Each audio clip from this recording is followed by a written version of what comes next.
Hello guys, have you ever seen an excavator with propellers? Let's see this beast we built.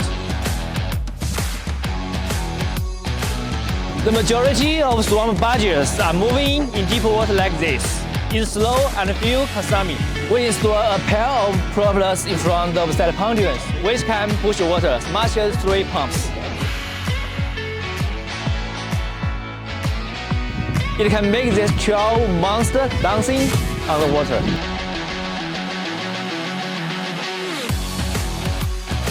Watch, this is the traditional paddle model.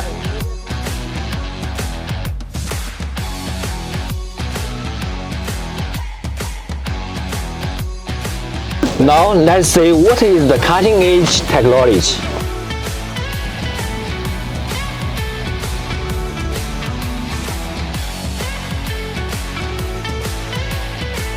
Have you ever seen a more hardcore modification of Amphibious Excavator? Better in this comment.